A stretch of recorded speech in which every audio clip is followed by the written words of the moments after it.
एक लिक्विड का आप जब गुड़हल की मिट्टी सूख जाए तब आप अप्लाई करिए। इस लिक्विड में आपके प्लांट को पोटेशियम, फास्फोरस और नाइट्रोजन तो मिलेगा ही, साथ ही साथ मैग्नीशियम, कॉपर, जिंक जैसे जो सूक्ष्म मात्रा में मिनरल्स प्लांट के लिए ज़रूरी होते हैं वो सब कुछ मिलेगा। सबसे अच्छी बात है कि ये मिट्टी की क्वालिटी को बढ़ाता है। और इसमें एक और चीज़ मैंने मिक्स करी है जिससे कि पोटेशियम की मात्रा बहुत अधिक बढ़ जाती है। दोनों ही ऑर्गेनिक फर्टिलाइज़र है तो आपके प्लांट की ग्रोथ तो अच्छी होगी ही, साथ ही साथ सर्दियों में जब प्लांट मुरझा रहे हैं, कुम्हला रहे हैं सर्दी के कारण, तो उससे राहत मिलेगी।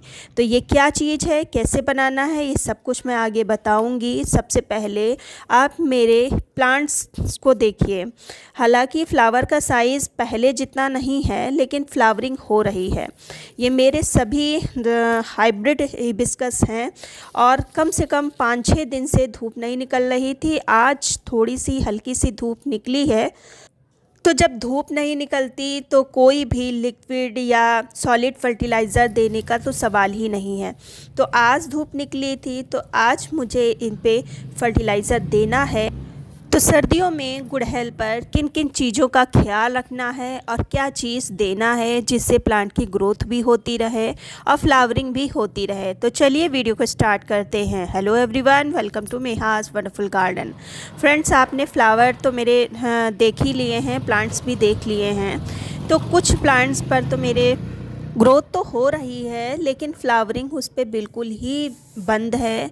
तो इसका क्या कारण है मैं अभी आपको दिखाती हूँ। जैसे कि ये मेरे प्लांट्स हैं, ये देखिए, जैसे ये प्लांट्स हैं मेरे ग्राफ्टेड प्लांट्स हैं और एक इधर हाइब्रिड भी रखा हुआ है, लेकिन इस पे चाहे ग्राफ्टेड हो चाहे हाइब्रिड हो एक भी कली नहीं आई हुई है। इसका मेन कारण है कि ये जहाँ रखा है वहाँ पर इसको अच्छी धूप नहीं मिलती। इसको मिलती है सिर्फ 1-1.5 घंटे की यहाँ पर धूप मिलती है, जिसके कारण ये ग्रोथ तो कर रहा है। हालांकि ये प्लांट देखिए, ये मेरा देसी और कटिंग से लगा हुआ प्लांट है और फ्लावरिंग कर रहा है। फ्लावर का साइज़ भी ठीक ठाक है, मतलब उस हिसाब से नहीं है लेकिन ठीक है। तो इसका कारण है कि इसको अच्छी धूप यहाँ पर मिल रही, जितनी भी धूप निकलती है पूरी इस पे धूप लगती है। और साथ ही साथ इसकी मैंने रिपोर्टिंग भी अभी अक्टूबर में की थी। तो ये मस्त चल रहा है, फ्लावरिंग भी कर रहा है। तो कहने का मतलब यही है कि प्लांट को पूरा दिन की धूप में रखें, किसी भी प्लांट की उस पर शेड ना पड़ रही हो। दूसरी चीज़, मिट्टी में नमी बना के रखिए। मिट्टी ना ही ज़्यादा ड्राई होनी चाहिए और ना ही ज़्यादा सॉगी होनी चाहिए। पानी हमेशा चेक करके ही डालें। बस से 1-1.5 महीने की बात है, इनको थोड़ा सा केयर इनकी कर ले जाए फिर तो इनका समय है ही फ्लावरिंग का, ग्रोथ का। दूसरा जो आपको काम करना है वो है कलियों पर कीड़ों का लगा होना। देख रहे हैं इस तरह के कीड़े इसी मौसम में बहुत ही ज़्यादा प्लांट्स पर लगते हैं। इसको कहते हैं एफिड्स, ब्लैक कलर के एफिड्स हैं। गर्मियों में मिलीबग ज़्यादा लगती है और सर्दियों में इस तरह के एफिड्स लगते हैं। तो इनका भी ट्रीटमेंट करते रहिए, क्योंकि ये लगे रहेंगे तो फिर फ्लावर एक तो सर्दी के कारण नहीं खिलेगा, फिर दूसरा ये पेस्ट के कारण नहीं खिलेगा पूरी तरह से, क्योंकि सारा जो उसका जूस होगा यही पेस्ट चूस लेते हैं, जिसके कारण फ्लावर अच्छे से नहीं खिल पाता। तो इसका इलाज आप घर में ही कर सकते हैं। सोडा आप लीजिए 1 लीटर पानी में और हैंड वॉश मिक्स करके प्लांट पर स्प्रे कर दीजिए। जहाँ जहाँ ये कीड़े लगे हैं, प्लांट की टिप पर भी ये कीड़े लग जाते हैं, वहाँ वहाँ स्प्रे कर दीजिए, रिज़ल्ट अच्छा मिलेगा। से तो एक ही बार में ठीक हो जाता है, लेकिन अगर एक बार में नहीं ठीक हो रहा है तो आप दोबारा करके देख लीजिए। अब बात कर लेते हैं फर्टिलाइज़र की। तो देखिए, सर्दियों के मौसम में ऐसा फर्टिलाइज़र देना है जिससे प्लांट की जो रूट्स हैं उनमें थोड़ी गर्माहट जा सके। और सबसे ख़ास बात, जब आपके प्लांट की मिट्टी सूखी हो तभी ये फर्टिलाइज़र दीजिए। तो मैं अक्सर बना के रखती हूँ सरसों की खली का फर्टिलाइज़र। सरसों की खली का फर्टिलाइज़र कैसे बनाना ये सबको पता है।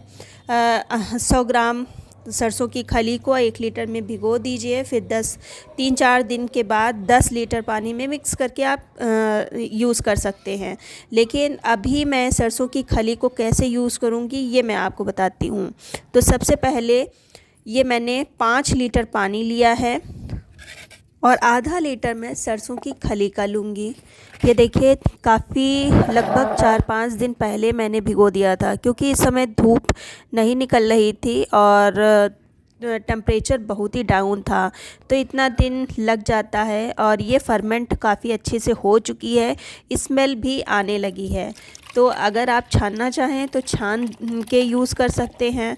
मैं हल्का हल्का सा ऐसे ही मतलब यूज़ करूँगी। ऊपर का ही पानी मैंने लिया है, नीचे की जो खली है वो यूज़ नहीं किया है। तो आधा लीटर ये पानी लिया है और इसमें मैं एक चीज़ और डालूँगी, क्योंकि देखिए इसमें सिर्फ नाइट्रोजन है, पोटेशियम है, फास्फोरस। पोटेशियम जो है वो बहुत ही कम मात्रा में है, और भी सूक्ष्म मात्रा में न्यूट्रेंट हैं, लेकिन पोटेशियम इसमें कम होती है। गुड़हल के प्लांट को पोटेशियम बहुत ही ज़्यादा ज़रूरी होती है। तो इसके लिए मैंने जो ऑर्गेनिक पोटाश जो मार्केट में आता है उसको लिया है। ये भी बहुत अच्छा काम करता है। ग्रेन्यूल्स फॉर्म में है, आपको पाउडर फॉर्म में भी मिल सकती है। आप इसकी जगह पर जो रेड पोटाश होती है उसको भी ले सकते हैं। सर्दियों में आप डाल सकते हैं केमिकल पोटाश भी। तो दोनों को हम अच्छे से मिक्स करके, अब चूँकि मैंने ग्रेन्यूल्स फॉर्म में लिया है तो मुझे आधा घंटा इसको रखना पड़ेगा, फिर से थोड़ा सा ये जो ग्रेन्यूल्स है फूलने के लिए और इसमें मिल जाने के लिए। तो हम आधा घंटा के लिए रखते हैं और फिर इसको हम सादे पानी में मिक्स करेंगे। तो देखिए ये आधा घंटा के बाद हम अच्छे से इसको मिक्स कर लेंगे और पानी में हम इसको अब मिक्स करेंगे। पानी में जो सादा पानी होता है इसमें मिक्स करेंगे और 5 लीटर मैंने ये पानी लिया है।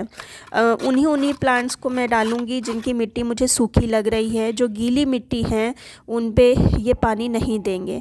और वैसे भी 3-4 दिन के बाद मैं आज पानी डालने जा रही हूँ अपने प्लांट्स पर। तो अब हम इसमें मिक्स कर देंगे और पानी देने से पहले अपने प्लांट्स को, हिबिस्कस के प्लांट को गुड़ाई करना बहुत ज़रूरी है।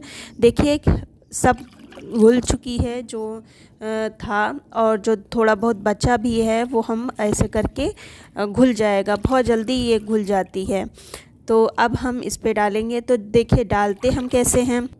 तो ये देखिए ये बड़े प्लांट्स हैं, वही येलो कलर का है और ये फुल सनलाइट में रखा भी है, बिल्कुल ओपन में रखा है, तो इसकी मिट्टी जल्दी सूख जाती है। और वैसे भी बड़े प्लांट्स की मिट्टी जल्दी सूखती हैं, छोटे प्लांट्स की मिट्टी इतनी जल्दी नहीं सूखती है। तो इसी प्लांट्स पर हम देंगे। और काफ़ी दिन हो गए हैं मैंने इस पर गुड़ाई नहीं करी है, तो सर्दियों में 15 दिन में एक बार आपको गुड़ाई प्लांट्स पर ज़रूर करना है। और ये देखिए मिनिएचर वैरायटी का प्लांट्स है, नीचे की पत्तियाँ सभी येलो होकर झड़ चुकी हैं। तो ये नेचुरल प्रोसेस है। जो मिनिएचर वैरायटी का, चाहे ये पिंक वाला और वाइट वाला, दोनों ही डॉर्मेंसी में जा चुके हैं। तो इस प्लांट्स पर मैं दूंगी। तो सबसे पहले तो हम हल्की सी इसकी गुड़ाई कर लेंगे। मिट्टी बहुत ही हार्ड हो गई है क्योंकि इस पे काफ़ी समय से मैंने काम भी नहीं किया है। तो इस तरह से हम हल्की हल्की गुड़ाई कर लेंगे, बहुत ज़्यादा गहराई में नहीं कट करेंगे, क्योंकि इसकी जो रूट्स होती वो सर्दियों में ना ही कटे तो अच्छा है। तो इस तरह से हम अपने प्लांट्स पर दे देंगे। और साथ ही साथ फर्टिलाइज़र तो देना ही है, लेकिन पानी और धूप का विशेष ध्यान रखना है। बस 3 चीज़ आप संभाल ले जाएं, पानी, धूप और पेस्ट कंट्रोल। ये तीनों चीज़ें संभाल ले जाएं, आपके गुड़हल में भरपूर मात्रा में फ्लावरिंग होगी। उम्मीद करती हूँ वीडियो अच्छा लगा होगा।